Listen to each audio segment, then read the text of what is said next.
උදාවන අප්‍රේල් මාසයේ කන්‍යා ලග්න හිමි ඔබගේ ලග්න පලාපල විස්තර ඉදිරිපත් කරන්න තමයි අපි සූදානම් වෙන්නේ. ලග්නාධිපති බුධ තවදුරටත් වක්‍රව බාධක ගුරු හිමි නැකතින් මාරු වී ශනි හිමි නැකතට මාරු වීමත් සමග සුළු වශයෙන් වූ පැවති බාධක තත්වයන්ගෙන් මද හෝ පහසුවක් අත්වුවද මානසික වශයෙන් කනස්සලු ස්වභාවයක් ඇති කළ හැක. සෞඛ්‍ය තත්ත්වයන් සම්බන්ධව විශේෂයයි. හිතවතුන් හා සුහදව මිල මුදල් හුවමාරු කටයුතුවලදී යම් යම් මගහැරීම් වලට ඉඩ ඇති කළ හැක. රැකියා කටයුතුවලදී අවහිරතා පීඩාකාරී තත්ත්වයන් තව දුරටත් පැවතිය හැක. තරගකාරී තත්ත්වයන් ගැන විශේෂයෙන් සැලකිලිමත් වන්න. ඉගෙනුම් කටයුතු පිළිබඳව මුල් දින කිහිපය තුළ විශේෂයෙන්ම බාධක ඇතිවිය හැක.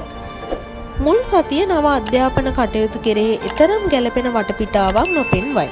විවාහ කටයුතු සම්බන්ධව නිරවුල් වටපිටාවක් තවදුරටත් නොපවතින හේයින් මෙම සතියමයින් වැළකී හෝ කල් තැබීම වඩාත් සුදුසු බව පෙනේ.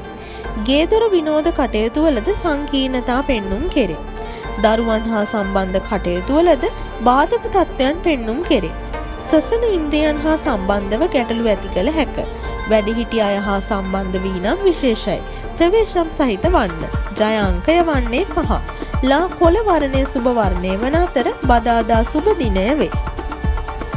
මෙවැනි වීඩියෝ ඉදිරියටත් නැරඹීමට අපගේ දිය සෙවන YouTube නාලිකාව සබ්ස්ක්‍රයිබ් කර බෙල් අයිකන් එක ක්ලික් කරන්න.